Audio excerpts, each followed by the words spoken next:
Gentleman from Sorsogon, Senator Francis Escudero is recognized.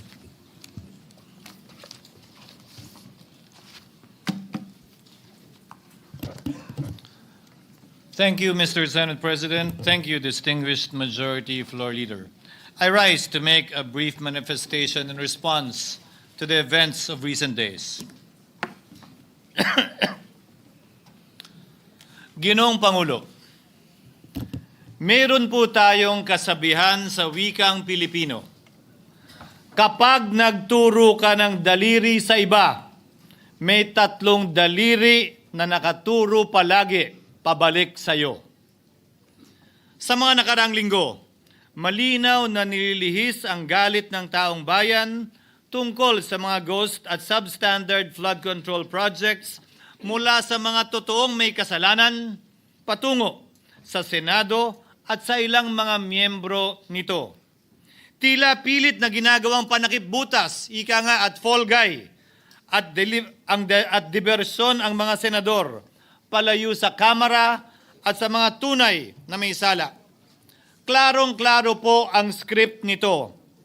Ipitin ang tatlong dating DPWH officials, pakantahin sa kanila, mema banggit lang na senador, habang pinagtatakpan ang mga congressman na tunay nakasabwat nila sa mga lugar na ginagalawan nila.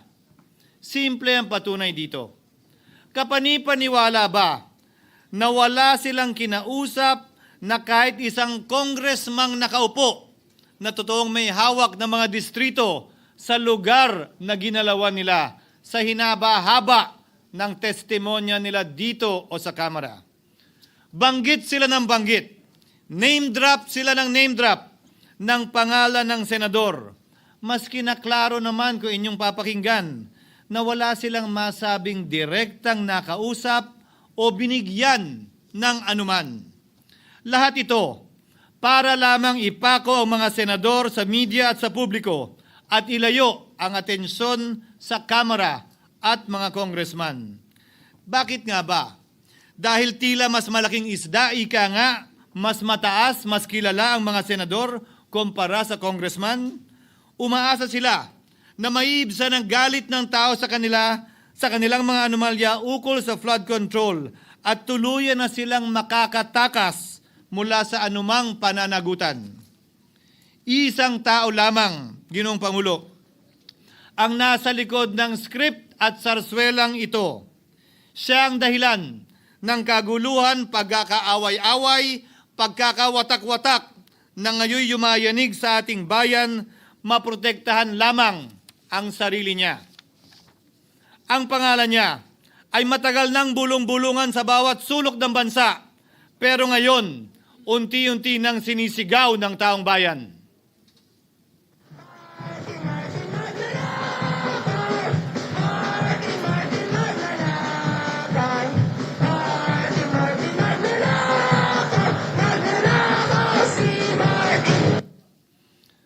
Pero Ginoong Pangulo, minamahal kong kasamahan, bakit tila sa Kamara, dito mismo sa Senado at sa ilang media ay hindi pa din nila kayang sambitin ang pangalan niya? Pues, sasabihin ko, Martin Romualdez. Minsan ang binanggit ng mga diskaya ito mismo dito sa Senado, ang kanyang pangalan. Pero agad itong pinabawi nung humarap sila sa Kamara. Binanggit ni Master Sergeant Gutesa ang kanyang pangalan. Pero ultimo notaryo, natunto nila at pinabawi nila ang pagnotaryo. Buti na lang, huli na't nasabi na niya ang pangalan ni Martin Romualdez na pinanumpaan dito mismo sa ating Blue Ribbon Committee. Hindi ba't si Ginoong Gutesa, hindi ba't si Sergeant Gutesa lamang, ang bukod tanging testigo na walang kinalaman, hindi sangkot sa flood control issue, walang hininging immunity, deal o proteksyon kapalit ng kanyang pagtestigo. Siya ang kauna-unahang nagtestigo na personal na naghatid ng pera sa bahay mismo ni Martin Romualdez. Ang salaysay niya, Ginoong Pangulo, ay kumpirmasyon ng matagal nang isinisiwalat ni Congressman Chanco at Mayor Magalong kung sino ang ulo sa paglilimas sa kaban ng bayan na ating naririnig na rin. 13,803,693 with Congressman Saldico as proponent. For the record, ang binabanggit po nating Representative Elizalde, siya po yung chairman ng House Appropriations Committee. Wala kaduda-duda yan. Ito nga, hirap na hirap silang banggitin pa yung isa sa mga mastermind nila dyan, si Saldico, hirap na hirap pa silang banggitin. May isa pang mas mataas sa kanya? Hindi naman gagalaw yun kung walang...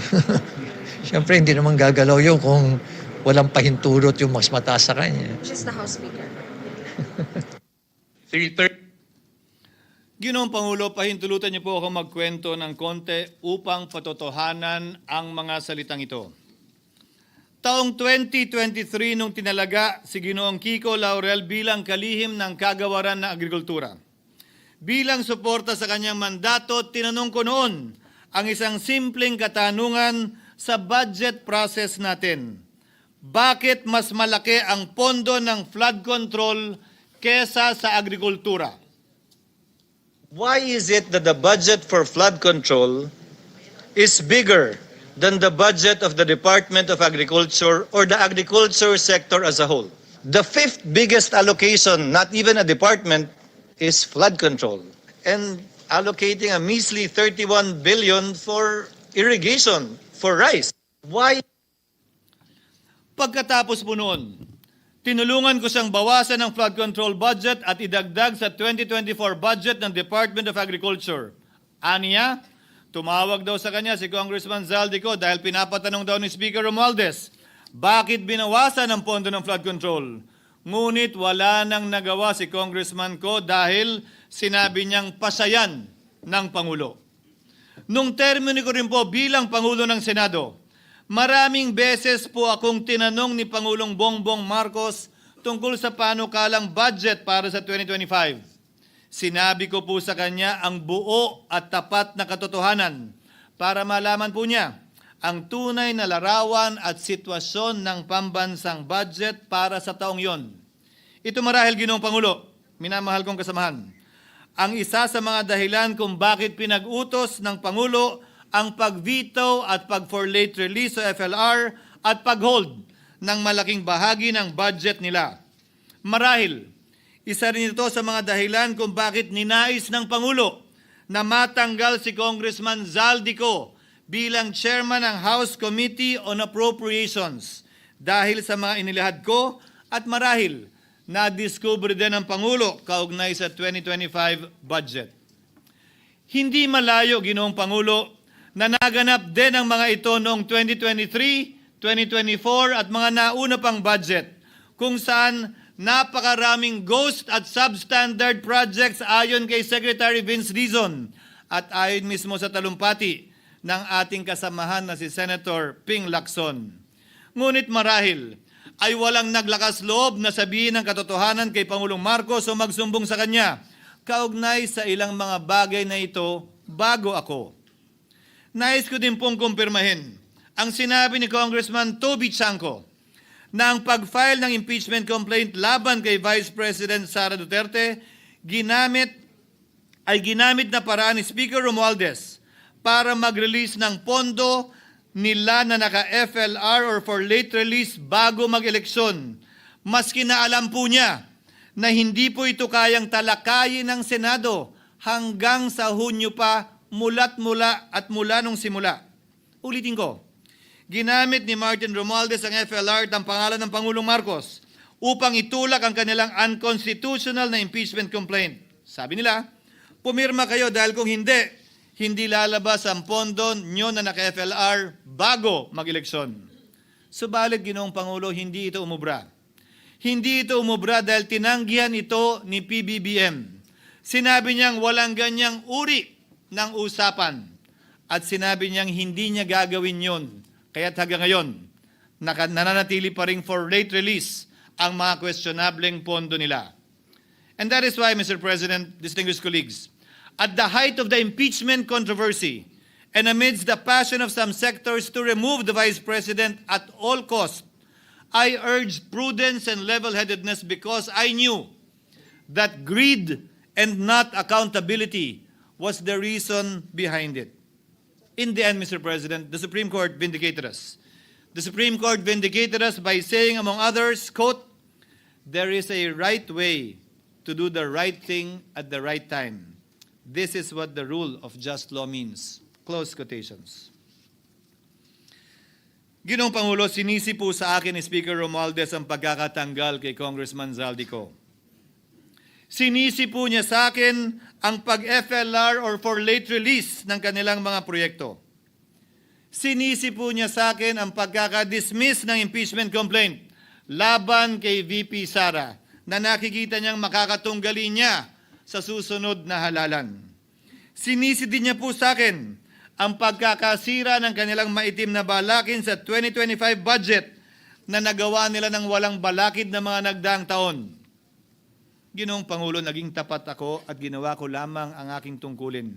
Kung ano ang tingin kong tama at nararapat para sa bansa at sa sambayanan.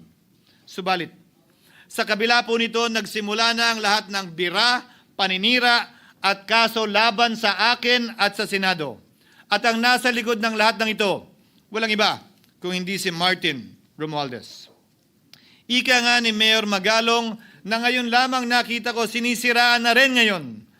Bakit ko ba nilabanan at binisto sila Speaker Romualdez mula noon hanggang ngayon kung kasabwat at kasapakat lang din nila ako? Hindi ko po gagawin yun. Sa pinasangkig ng tennis court, ang nasabing gusali sinimulang pinatayo noong ika-6 ng Oktubre taong 2022 at ang kontraktor, ang St. Gerard Construction na pagmamayari ng mga diskaya na nasangkot ngayon sa mga maanumalyang flood control projects. Dahil dito, kwenestyon ng ilan ang pagiging special advisor ni Mayor Benjamin Magalong sa ICI. Lalabanan ko ba yung anlalakas na yan, sila Speaker? Lalabanan ko ba yung mga mayayaman na yan? Kung ako'y bulok, I fought for what is right. Ano nga ba ang ginawa nila sa akin? Una, hinalungkat ang isyu ng campaign contribution na tinanggap ko mula sa isang individual na may-ari ng kumpanyang nakakuha ng kontrata sa gobyerno.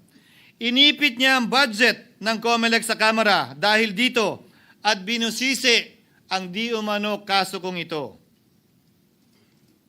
Subalit, Ginoong Pangulo, tulad ng sinabi ko sa simula ng aking talumpati, kapag ka nagturo ka ng daliri kanino man, may 3 daliring nakaturo pabalik palagi sa iyo. Anong nangyari? Hindi ba't biglang may lumabas na ulat ng PCIJ na ang dami naman palang opisyal, hindi lang senador, mas mataas pa ang tumanggap din ng ganung uri ng kontribusyon noong 2022 elections? Ang tanong ko ay simple. Kung legal at walang mali sa ginawa nila, edi dapat legal din at tama ang ginawa ko. Pero bakit ako lang ang iniimbestigahan tungkol dito? Higit pa doon, Ginoong Pangulo, hindi ba tayon kay Mayor Magalong merong 67 na miyembro ng Kamara na kontraktor? Ito po ay mga miyembro ng Kamara na may construction firm na nakakuha ng kontrata sa gobyerno.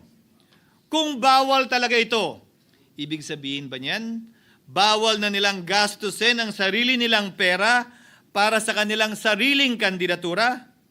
Bakit hindi din binubusisi yun? Bakit hindi inaalam yun? Ako lang talaga? Pangalawa, inintriga ni Martin Romualdez ang dating liderato ng Senado dahil sa pagkakaupo at pagdinig ni Senator Marcoleta sa Blue Ribbon Committee dahil marahil sa pananaw niya ay hindi siya safe kay Marcoleta. Ngunit, Ginoong Pangulo, sa hindi niya inaasahang pagkakataon, nung araw ding yun, nagsalita ang mga diskaya, pinangalanan ng 17 congressman na kasosyo niya, kabilang ang pagbanggit na naman ng pangalan ni Martin Romualdez. Karamihan sa mga kawani ng DPWS na nabanggit sa itaas ay paulit-ulit na binabanggit ang delivery ng pera ay para sa kay Zaldico na dapat at least 25%. Si Kong Marvin Rillo naman ay ilang beses na binabanggit ang pangalan ni Speaker Martin Romualdez bilang kanyang malapit na kaibigan. Isa na naman po itong patunay, Ginoong Pangulo. Kapag ka nagturo ka ng daliri sa iba, may 3 daliring nakaturo pabalik sa iyo. Pangatlo, Sa pagdinig ng Blue Ribbon Committee kung saan niname drop ako ni Yusek Bernardo, bagaman inamin niyang personal na mismo na hindi niya rekta kung nakausap o binigyan ng anuman, bigla namang tumestigo si retired Master Sergeant Gutesa at muling pinangalanan si Martin Romualdez na hinahatiran daw niya ng pera sa mismong bahay nito. Ang bawat malita ay may lamang humigit kumulang 48 million pesos.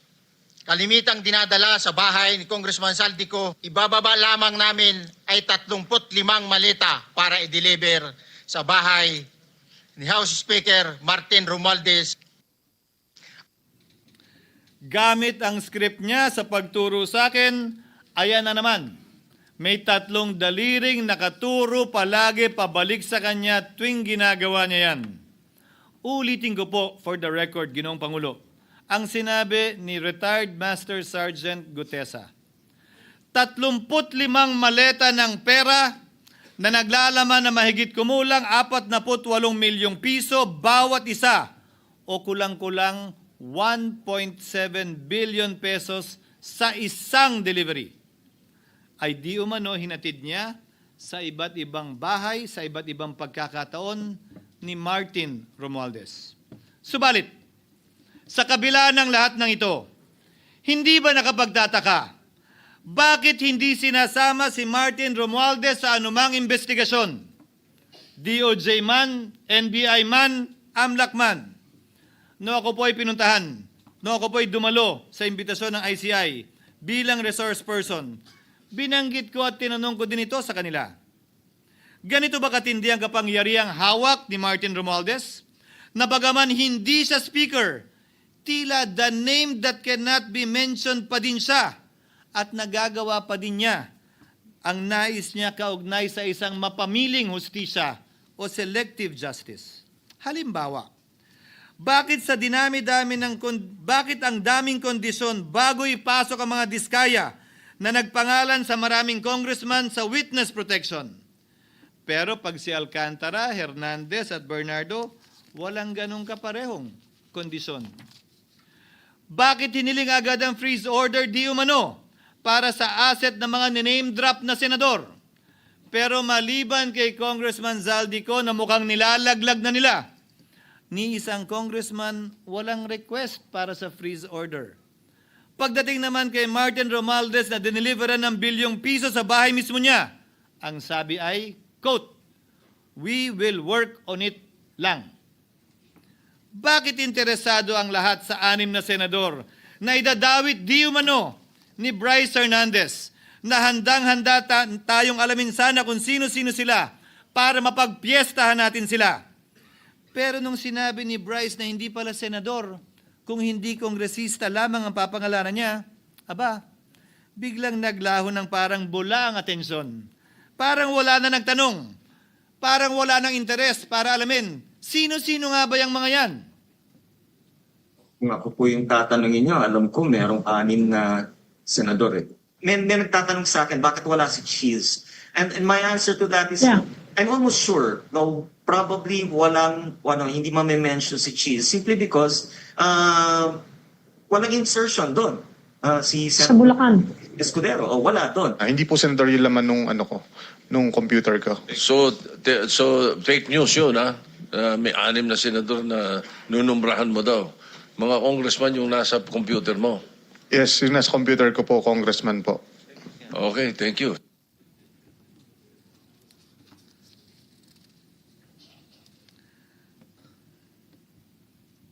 Nagkataon lang ba, Ginoong Pangulo, na ang mga nakaupong senador na dinidiinan sa ngayon ay ang dating Pangulo, dating pro tem, dating punong mayoriya ng Senado, na lahat nagkataon din lang ba na bumoto kontra sa depektibong impeachment ni Vice President Duterte o talagang tinumbok lang kami?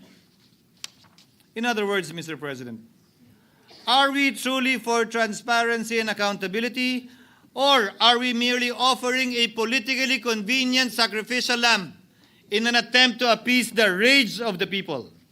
What is painful, Mr. President, is that along the way, Reputations have been disparaged and tarnished. Innocent persons have been implicated.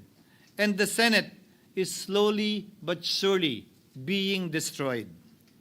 Nagkataon lang po ba na ang lahat ng ito o ito'y sumusunod sa isang script, direksyon at basbas ni Martin Romualdez?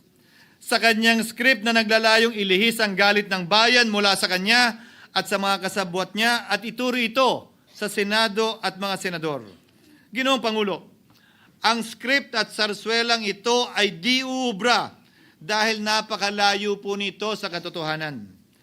Napakasama sa panlasa at tinitiyak ko sa inyo, hindi po ito matatanggap at lulunukin ng sambayanang Pilipino. I've been in public service for 27 years. I've never been accused nor charged with corruption. This is the sterling record which they are trying to tear down, and I tell you, they will not succeed. I will defend myself, Mr. President, against these malicious and false allegations. In fact, I have already filed and will be filing necessary and appropriate charges against my accusers and prove them wrong. And with the help of the Almighty, I will be vindicated and declared innocent, I am sure. Kaya ko po ipagtanggol ang sarili ko, Ginoong Pangulo. Ngunit, Ginoong Pangulo, sino po ang nagtatanggol sa ating institusyon? Kaya't ang aking tanging hiling po sana sa inyo, Ginoong Pangulo, at sa ating mga kasamahan sa Senado. Labanan po ninyo at huwag niyong pahintulutang ang mapamiling hustisya na lantarang nangyayari sa harap natin ngayon. For what is happening now is selective justice and mob justice. Members of the Senate have been thrown off a cliff before the court of public opinion in an attempt to mollify the people's rage, thereby covering up the real perpetrators and giving them a chance to get away. Mr. President, I will not allow justice to be weaponized against the innocent to protect the guilty. Because this corrodes the legitimacy of the law before our people's eyes. Wala pong naniniwala. Bagkos lahat nagtatanong, bakit walang congressman nakasama sa investigasyon? But what about the other congressmen in Bulacan? Why haven't they been questioned? Called out, yeah. You think that they do not know what's going on? Ginoong Pangulo, mga minamahal kong kasamahan, huwag po tayong sumunod sa script ni Martin Romualdez. Labanan po natin ang script na ito. Pasagutin at imbestigahan lahat ng niname drop at nabanggit, congressman man, senador man at iba pang opisyal, at dapat kasama dito si Martin Romualdez. Ginoong Pangulo, hindi ba natin nakikita na pili tayong pinag-aaway-away? Mayaman, mamamayan laban sa lingkod bayan, lokal laban sa nasyonal na opisyal, congressman laban sa kapwa congressman, at ngayon, senador laban sa kapwa senador, pamilya laban sa pamilya, Pilipino laban sa kapwa Pilipino. Ginoong Pangulo, tandaan po natin, mas madaling manipulahin at ang nag-aaway at nagkakawatak-watak na bansa. At ito ang eksaktong gusto nilang mangyari. Ito, sa aking paniniwala, ay bahagi pa din ng script at sarswela na nais palaganapin ni Martin Romualdez upang lituhin, guluhin, linlangin at sirain ang ating lipunan at bansa para lamang huwag siyang mabisto. Sana ay huwag nating payagang mangyari ito. Ginoong Pangulo, tulad ng sinabi ko sa simula ng aking talumpati, sa kada mapang-akusa at mapanghusgang daliri na ituturo ninyo sa inyong kapwa, lalo na kung walang basihan, merong 3 daliring palaging nakaturo sa iyo pabalik. Sana po, maging mapanuri tayo. Huwag dali-daling magturo at maghusga dahil lamang sa napakinggan. Huwag tayong sumabay, kumampi, at magpadala sa script at sarswela ni Martin Romualdez. Kung kayo ay kakampi ni Martin Romualdez, pues sumunod kayo sa gusto nila. Una, Maniwala kayo sa mga sinasabi ng testigo niya na nagtuturo lamang sa mga senador. Pangalawa, ibuhos niyo ang galit niyo sa Senado at ng mga senador at palayo kay Martin at sa mga congressman. Pangatlo, pagdudahan at sirain niyo si Sergeant Gutesa na bukod tanging hindi nakinabang at walang bahid at hiningi anumang kapalit sa pagsabi ng katotohanan. Pangapat, huwag niyong payagang mabanggit man lang ang pangalan ni Martin Romualdez. Panglima, huwag niyong payagang ipatawag si Martin Romualdez sa anumang investigasyon. Pang-anim, huwag niyong payagang imbestigahan si Martin Romualdez at mga kasamahan niya saan mang lugar. Ako, Ginoong Pangulo, hindi ako kakampi ni Martin Romualdez. Kaya lalabanan ko siya at lahat ng panglilinlang niya. Una, papatunayan kong hindi totoo ang mga panggigipit at paninira ng mga testigo niya laban sa akin at mga senador. Pangalawa, tututulan ko ang paglilihis at diversyon na ginagawa niya palayo sa kanya at sa Kamara. Pangatlo, hindi ko papayagang sirain ang mga senador pag away-awayin tayo at sirain ang institusyon ng Senado. Pangapat, pinaniniwalaan ko at saludo ako kay Sergeant Gutesa at iba pang katulad niya sa paglabas ng katotohanan. Panglima, hindi ako matatakot banggitin ng paulit-ulit ang kanyang pangalan, Martin Romualdez. At ipaglalaban kong ipatawag at imbestigahan si Martin Romualdez at lahat ng kanyang mga kasangkot at kasama. Ginoong Pangulo, mga minamahal kong kababayan, kung nais niyong lumitaw ang katotohanan, kung nais niyong panagutin ang tunay na salarin, kung nais po niyong makulong ang tunay na may kasalanan, huwag ninyong kampihan si Martin Romualdez. Punitin natin ang script ni Martin Romualdez. At higit sa lahat, huwag magpadala, huwag sabayan, huwag maniwala sa sarswela na nilalako ni Martin Romualdez. Maraming salamat po, Ginoong Pangulo, at magandang hapon po sa ating lahat. Thank you, Senator Francis Chis Escudero. Majority Leader, May I ask for a minute suspension, Mr. President? session is suspended for 1 minute.